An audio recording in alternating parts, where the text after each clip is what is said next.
girl Davia, and I'm social media manager. I'm Emma, and I'm the technical director. I'm Natasha, and I'm the team leader. I'm Kalea, and I'm the social media director. And I'm Ed, the chief editor. And our group is named COPE! And COPE stands for Creating Optimistic Possibilities Everywhere. And today, we are making a podcast for our number one project. Our first project, okay? So we're just gonna jump into it. For our first project, we're gonna be making a podcast on the opioid epidemic and specifically how pharmaceutical companies have affected and impacted and basically started the entire opiate crisis. So to start it off, let's talk about How Purdue Pharma got people addicted to drugs and how it affected their lives negatively, and how it was very hard for them to go back to their normal. So first, Those who don't know what a pharmaceutical company specifically is, it is a setting that gives out medication to help with a certain condition, or it's just a place to give medication in order to relieve permanently or temporarily relieve a person's pain. Purdue Pharma released OxyContin as a powerful pain reliever and originally served for cases like cancer or post-surgery recovery. yeah, so I mean, it looks like it started off pretty Chill in a way. it started off as Innocent. innocent and oh, we're only doing this because people need it or whatever. Mm-hmm. And then they started noticing how the people using and being prescribed the opioids were getting hooked and addicted, so they started using that for profit. And we're going to talk about the people affected and the impact it had on families and teenagers. Yeah, so people who would usually get addicted would be teens or just people who would get injured. And then so when that would happen, they would go to the doctors and they would get OxyContin. And then from there, they would get hooked on it. And then it spiraled into more severe drugs. And then they just became drug addicts and they couldn't go back to how it used to be. And it was just hard for them to live their lives normally again. Yeah. Even if they could break the addiction, which is very slim, they're never the same. As we can see in Dreamland, kids are affected who you wouldn't even expect. It was a lot of the suburban rich white neighborhoods too, because they had access, because they had so much money. Yeah, the access. And privacy. Yes. So do you want to talk about more on that, you guys? What do you guys feel about that? Were you guys shocked when you realized oh, it was mostly suburban rich kids? Yeah. No, but they have more money and more power. I feel say if they were in a situation and they got caught up with something like that, I feel they would most likely be the ones to be able to get out of that situation. And get away with it. Yeah. Oh, let's help them instead of oh, this criminal or whatever, you know? I've also saw this in a couple of pages in Dreamland where a family member dies, and when they're the family members are interviewed about the other family member's death, it suddenly shuts them up. They don't want to talk about it. Mm-hmm. What the interviews are, they're trying to spread awareness about the opioid use. Yet because of what they experience that trauma, it's they don't want to talk about it, even though it's a way of helping a lot of people who are going through this. Mm-hmm. Yeah, and it's just because it's so painful. Yeah, and there's a lot of embarrassment and stigma around having a kid that was addicted and passed away from opiate use. They fear judgment from people if they share their story on and they feel what happened to them. They feel they won't be supported. Yeah. And they feel they're the only ones who went through it, because it was such a traumatic experience that they went through. Yeah. Our next topic. And these, Oh, I was going. I mean, we can just go from here. How like the pharmaceutical companies, one, they may not even be aware, or two, like which is even worse, they are aware, but they just don't care because they're making such profit. And I'm pretty sure they're aware of the like such a negative impact on like the entire community that they've had. But again, they're just so like money crazy that they just continue like. Yeah, it like blinded them from like the right thing to do and like whether to like save people's lives instead of making it worse and like just ruining it in the long run. Speaking of like doctors being blinded by what they believe in, like just to like find satisfaction in what they do. So like take example the man named Dr. David Proctor from the Ohio Valley River. So there were a lot of people who put their trust in him to help them feel better. Yet they didn't see like who he truly was. Like there's also that saying, every mask slips. Like there's the mask that covers up people. Behind it, there's their true self. They've only seen the mask and not the real face. Mm-hmm. So he's been prescribing his patients with like a lot of opiates, specifically what was it called again? Benzodiazepines, such as Valium and Xanax, and mixing that with OxyContin. That was his way of turning people To create it more addicting, huh? Yeah. Yeah. And what was worse than that was that he also didn't care about the health of his patients, but he cared about profiting off of their suffering. Mm-hmm. What did he do with that profit? He bought a mansion. Instead, or that Like that's people what paid he's him. using for all the money that he's Yeah, getting, you know? It's exactly. Just like, it's materialistic, it's pointless, and there's people suffering. It's like, it makes you question, like I don't know. He's only putting his own needs before, like, instead of like fundraising or like raising awareness for that specific area of what's going on. Well, not even needs, but his wants. You know, like Yeah. he doesn't need a mansion type thing. Yeah, and he got other doctors to act the same way as he did and carelessly prescribe drugs. Yeah. So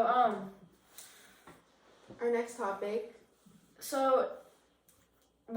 We actually just watched a documentary like before like starting the podcast, and I think it'd be cool if we talked about it. It's called Painkillers. It's on Netflix, and it just kind of showed like the background, which we didn't really get to see in Dreamland. Like it talked about David Proctor and like him, but like who really was behind the entire like pharmaceutical like starting out because the like how they were able to like get people hooked was by advertisement and just like making it seem like, oh yeah, this is like a great thing, it's gonna make you feel like on the top of the world, And best. they would even like advertise that it wasn't addictive when it was like highly addictive, and they would just put they would like brainwash people into So thinking. basically, false advertising. Yeah. Yes. Yeah, and then what was it? They're abusing their position as a medical licensed practitioner, just for their own satisfaction. And then I think it was the person who played Richard Sackler, the nephew of the original mastermind of creating this pandemic. He said, when a patient is under the supervision of their physician, these drugs are incredibly safe, knowing that they were not. Mm-hmm. And there was also a time where he But didn't somebody else say like these drugs are the most deadly, so we'll only use it when the most necessary? Yes. That's what they first said, knowing that these drugs are like extremely and highly toxic and addictive. So they said these drugs will only be used when pain is from on the scale from 1 through 10, 8 through 10. Yeah. Then they saw like how much money they're getting from it. They're like, you know what? Maybe it's not as deadly as we thought it was. You know, quote unquote. And then they started a whole epidemic on it, and it just skyrocketed through like the United States. Yeah, so basically instead of them helping them, they just prescribe them medicine and just let them go off. Yeah. Also adding on to that, in the beginning of the first episode, there was a woman who talked about her son who was prescribed OxyContin at the age of 15, and ever since then he became addicted. Up until he was 32, he died from an overdose, cold, dead, right in front of a gas station. Yeah. When we've heard so many stories like in our CSE class and like from the New York Times article too about like all these like young kids just like overdosing and dying from, or like the stories of people like trying to like recover from the drugs and stuff like that. So like it's like different people have like different stories or different backgrounds of how they started the drug or how they use it. Yeah, and so instead of feeling at an all-time high, they have to take the drug just to feel normal. And I feel like that leads a lot to overdose. Yeah. Relapse. especially when they're like trying to recover and they come back from recovery and they take it, since their tolerance is so low, they end up overdosing and dying. So it's just really sad, and the pharmaceutical companies are obviously aware of the damage and impact that they've had, but again, they really don't care, like the people behind it all. And they've even had like lawsuits against them, like as we saw in the show. And how did the lady was just like, and the lady was very nonchalant about it. She was like, it's like she knew what to do already and how to pay them off to make them like stop suing her, and just it was just using all the money that they got from all the addicts. this was the lady like as the face of the Purdue Pharma. Yeah, and then she like already knew everything, but then when someone in the show finally showed her like the nephew of the original mastermind behind the epidemic, his name was Richard. Wait, what was it? Yeah, Richard Sackler. Yeah. Once they showed that, that's when everything like started to get interesting, and like she just decided to come clean about it. Yeah, and she expressed like how she felt about everything that went on and like how it all started, and Yeah. So, you know, I feel like we can go on and on about how painful and like how the pharmaceutical companies have like really affected, you know, the entire epidemic as a whole, and like the people with it getting worse. Yeah, I thought you were starting crying. Yeah, I was. I laugh when I get sad. I think it's important that that our English teachers like gave us this project, you know, and like informed us on the entire, like in all seriousness, informed us on the opioid epidemic, because like I would have had no idea, like truly, like this had opened my eyes. And I think it's so important that like even us teenagers can open up and talk about, you know, the epidemic. And it's just important staying informed and speaking out. Yeah. And being informed about like the new drugs that's like going around and like the effects of them. So like being aware of like what you're consuming in your body and stuff like that. So yeah, and like also speaking about like teenagers are using drugs now, like they're abusing, like though it may be prescribed to them just to make them feel better, they're abusing its real use. But it's like some kids that get prescribed, and then there's other kids that, you know, they choose to like go take it on their own, like just for fun, and like, and we see it all the time. Yeah. And you never know. Not the thing that's scary, and it's like really good that we're learning about it, is like these the dangerous opiates that we're learning about are being laced in like every drug, and like fentanyl, and kids are overdosing. Like kids who don't even mean to take these opioids are also dying, and it's because of the pharmaceutical companies. It all goes back to them because these like wouldn't be available and on the market if they weren't producing it and giving it out to people like willingly. Knowing what like is happening. The effects of the drug. Yeah, and hopefully by learning all of this information, we can help like younger kids find their natural high at an early age so that they wouldn't feel like they had to turn to drugs. Yeah.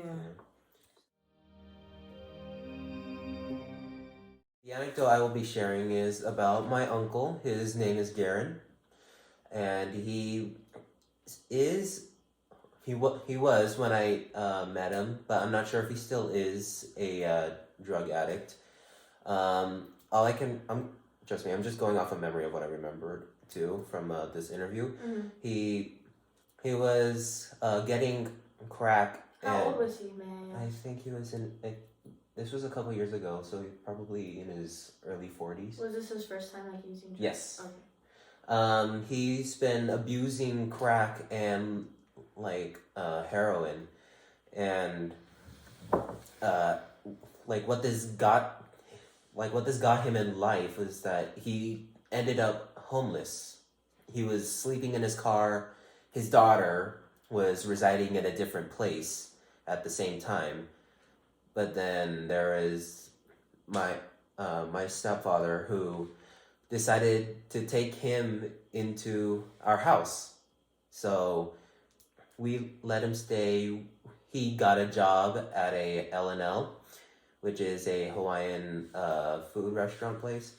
I guess restaurant, but so he earned Employee of the Month, and that was me and my sister were picking up food, and we saw his picture that said Employee of the Month. We were happy for him because like he progressed very well, and he was like doing better in his life, and then ever since he moved out, we've been trying to contact him. We still believe he hasn't been answering his phone ever since he did drugs, but ever since he rehabilitated, he's been answering. But now that I've been trying to contact him, it's hard, and actually I miss him. I really hope to see him again.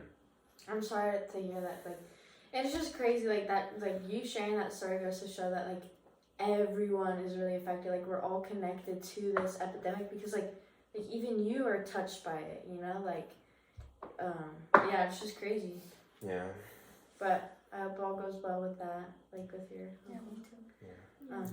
But guys, this wraps up our podcast. Yeah, it was super fun talking with y'all. Super deep. Hope you guys enjoyed. Thanks for watching. This is Cope. Peace out. Bye. Peace.